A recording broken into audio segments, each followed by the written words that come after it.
Hey, it's Keith, the guy with the tie at Longwell Technologies. And welcome to today's Lunch and Learn. So, today I thought we'd maybe do something a little different rather than look through, uh, how to's and things within the first aid tracker application. We'd talk about things that are coming in, changes possibly in the business, in the business model for first aid route sales, and see if this will be useful and how Tracker can work with different changing things in the environment.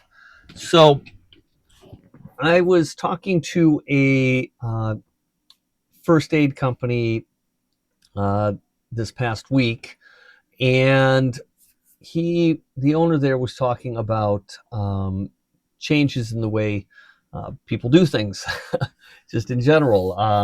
Starting from probably COVID, and some before, and I think COVID maybe just escalated some of the thoughts of what he was talking about, and that is self-service. So, talking about self-service customers and how that might fit into route sales and into first aid cabinet support.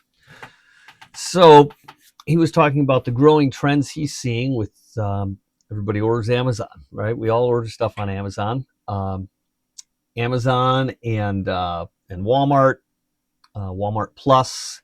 Uh, my wife orders the groceries and has most of them delivered here, um, and they do a pretty decent job. But when you can't find the right thing, sometimes they've got some really interesting ideas of what a good substitution is, and you don't realize it. It tells you in the app that there's going to be a substitution, and you miss it, and then it arrives, and you're like, I was ordering potato chips, and somehow I've ended up with ramen noodles replacing it, or some things that sometimes they're fine, sometimes it's just a generic, and sometimes it's not, and sometimes it's generic, and um, we don't like the generic of certain items, and others generic is just fine.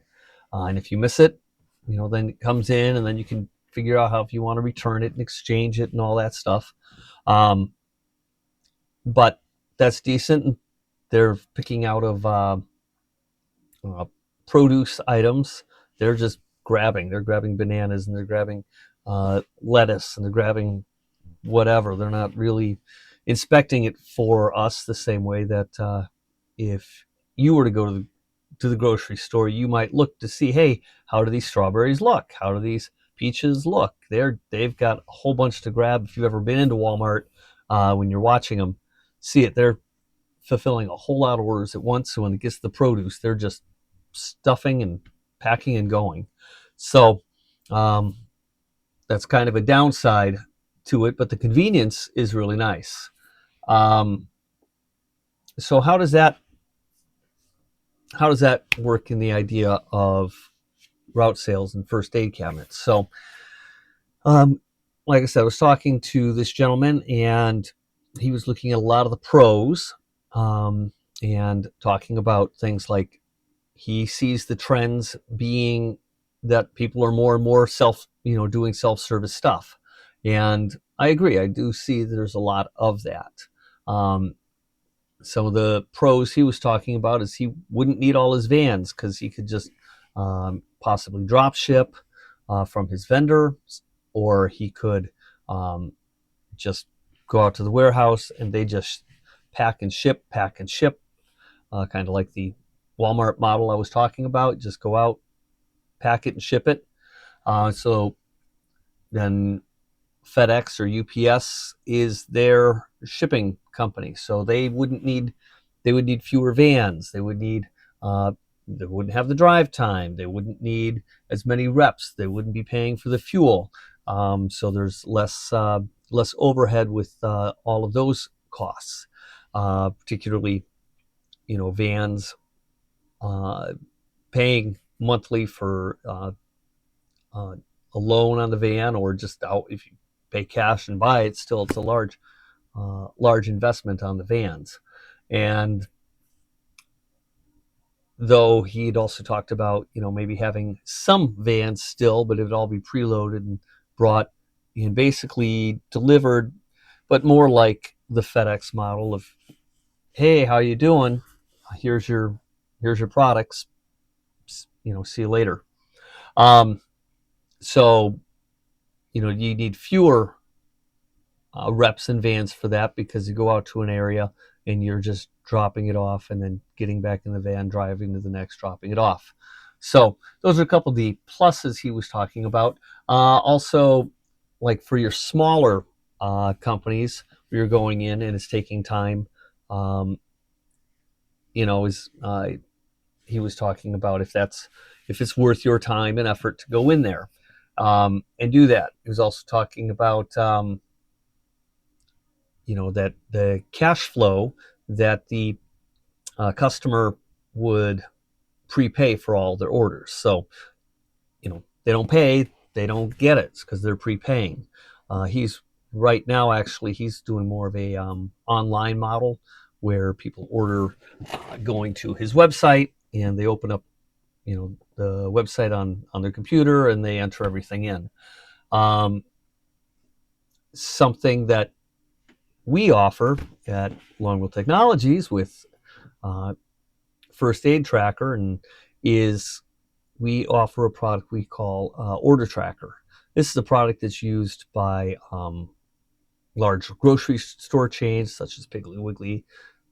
Midwest uses that. The other companies use it to place orders either from their warehouse to like the grocery stores or independent grocery stores, or we've got other places who do supply parts and they'll deliver those. They have reps or individuals that do this type of thing. They go out and see what they need out in their shops and either ship or deliver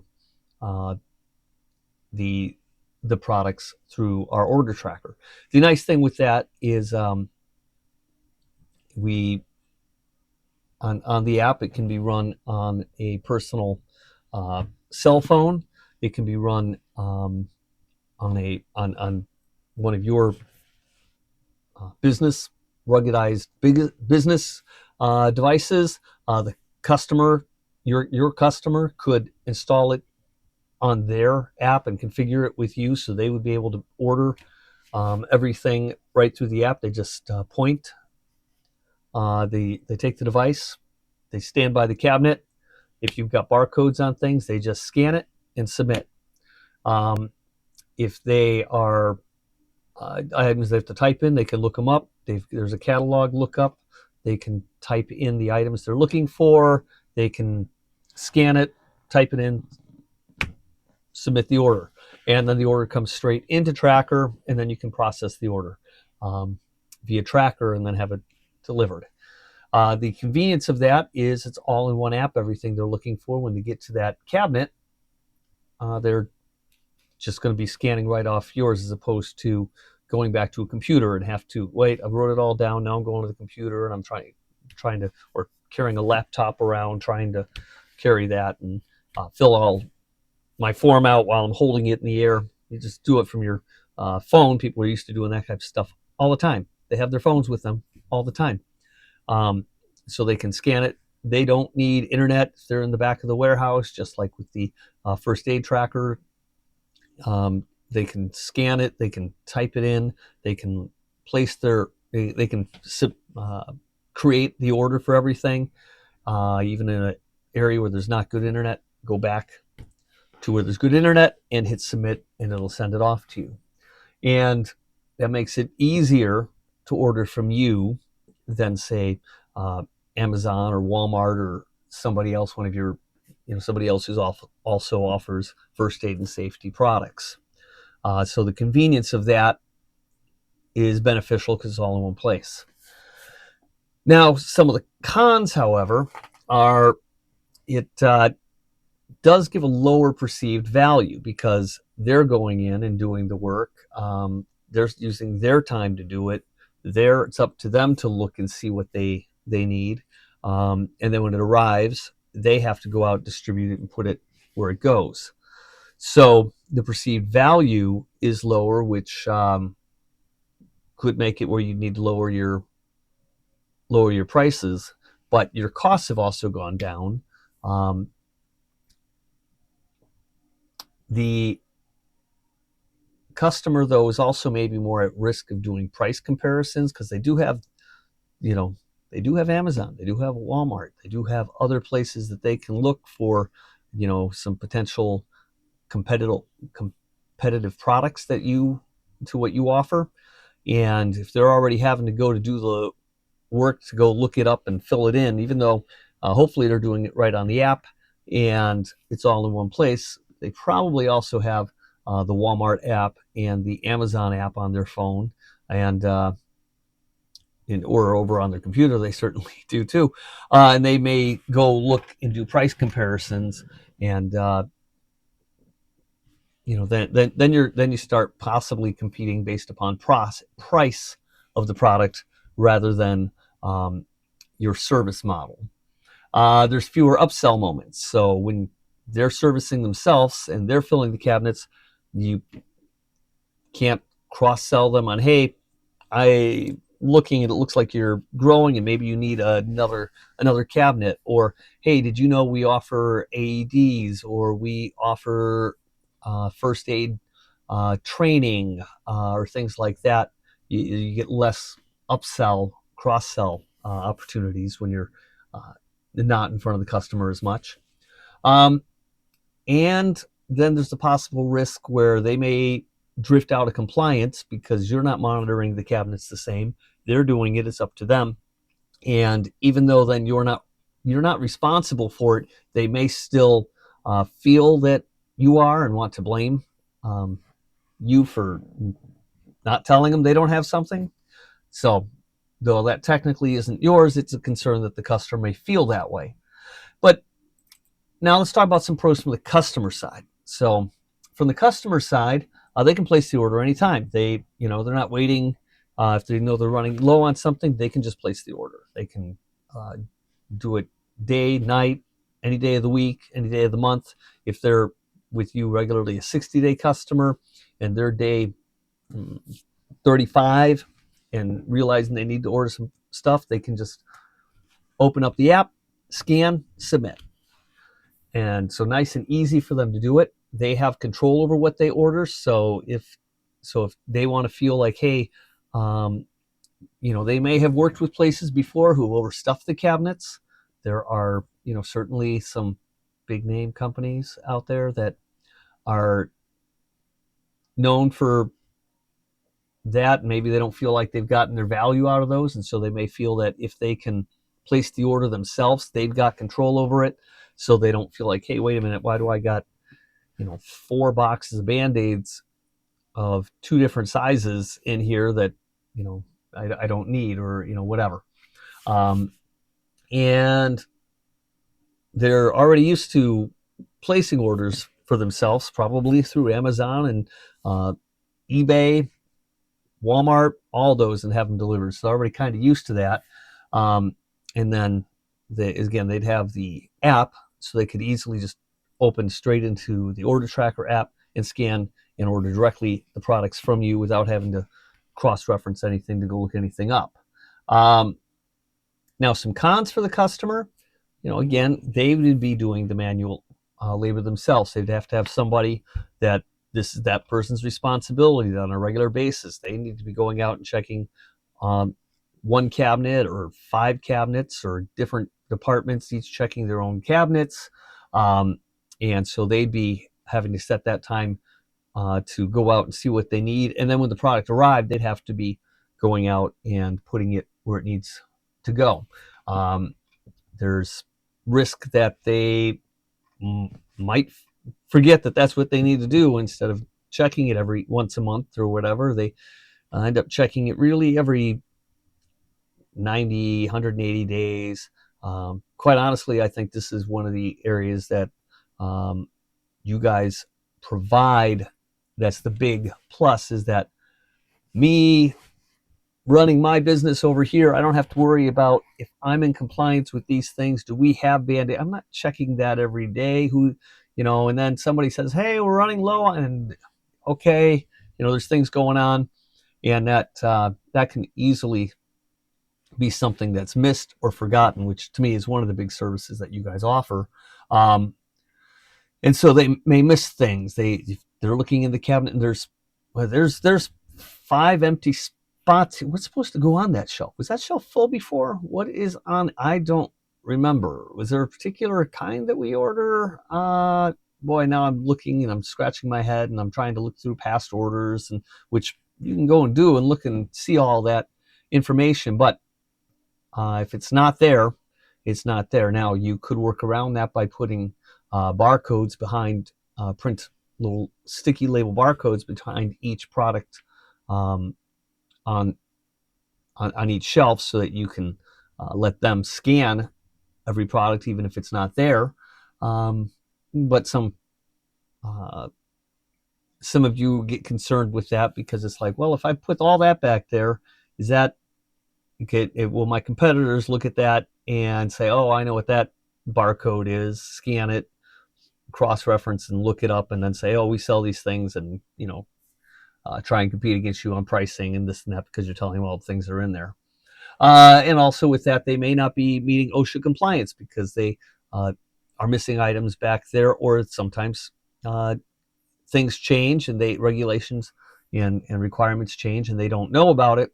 And so, because that's not what they are probably focused on. They're a machine shop. They're making screws. They're not worried about, hey, what is the latest OSHA compliance on this. They're concerned about it, that they need it, but they may not have somebody that's really watching that, which again is the benefit of what you guys do. So to me, it's kind of a question of, do you consider your business a service, or do you sell products? There are different pluses and minuses with each of these. Obviously, like I said, the costs go down a lot if they self-serve, but a couple of the concerns or risks that may come in there could be that they look around at competitors, and so they're looking for lower prices. And then if they're looking for lower prices, they may come back to you and say, can you lower your price? Well, yeah, you can probably lower your price, because in a route sales, what you probably want to be 80% margin range. Higher, better is great. But if you're not sitting there in 70, hopefully 80% margin, then route sales ends up being a difficulty.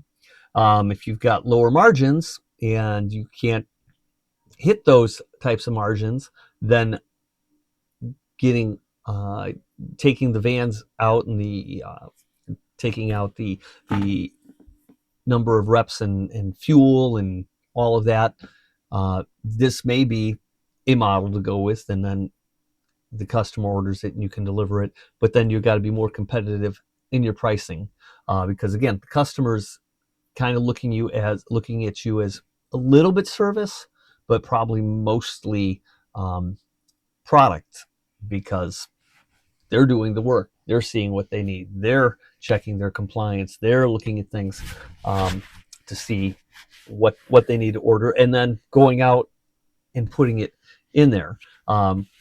Whereas with the service, they know that you're going out there, you're cleaning the cabinet, making sure things are in good order, making sure you've got the enough Band-Aids, enough ibuprofen, enough everything to match the size of their business and the different areas within the company where they may have different needs and different cabinets at different areas of the building. And you're going in and replenishing. You're going in and doing all of that work to make sure things are there, and make sure that they have what they need, so that the thing about your business is that everybody hopes they don't need it. We hope we don't have anybody getting injured. We hope we don't have anybody needing some of your products. But the reality is they do, whether it's just aspirin or a simple Band-Aid, to bandages and eye wash, things like that, because injuries do happen on the job. So that is the service that you offer, and that is why you can charge that higher dollar amount, is because you are doing more work for it. So anyway, those are some of the pluses and minuses to that model. And then there's the idea of the hybrid, where maybe 80% of your customers you're going to do as the route sales, go out, deliver, and service them. But you may have some customers who are a little more risk adverse, or they are more remote locations, and it's just quite honestly harder to get out to them and stuff. And or possibly some smaller places where they say, hey, if we serviced ourselves, could we, and possibly you could do, we've got all kinds of pricing rules. You could set up where they get a special pricing rate based upon, hey, this is a self-service customer, so instead of $20 for this product, $19.99, they'll pay $12.99 or $14.99, and you let them know, well, if you're going to do that, yes, we do offer a discount for self-service, blah blah blah. And you make sure your margins all still are profitable on it, because it is a different profit margin that's needed for self-service than it is for route sales where you've got the vans. So there may be customers that they want that, so be aware. This is something we can also work with you and configure something like the order tracker system, where they could order directly from you from their phone, the iPhone or Android, and place the order directly to you in a very convenient way for them, and satisfy those customers' needs too. Now, I know that for many of you that is the minority, but I thought it'd be an interesting conversation. I found it an interesting conversation with the gentleman I was talking to, who he is looking to do like the other way around, like 80-90% shipping of products that they will order through themselves. It's self-service, but some of those other things come in. He'll have less vans, but so he can lower his amount he charges, but then it's more up to the customer. All those things we talked about. And I know some of you think about different models and pros and cons. Hopefully some of these were helpful. I'd love some feedback on other things that you think would be a pro or a con to to both the service model, where you're going out and fully servicing, or where you're shipping the product to a self-serve, or how you might utilize a hybrid situation. So that's what I had today for our Lunch and Learn. I hope this topic was interesting to you and can help you as you're considering what the future holds for you and your business. So as always, we'll be archiving this into the school weekly question and answer Lunch and Learn section, and hope to see you next week at next week's Lunch and Learn. This is again Keith at Lone Technologies, the guy with the tie.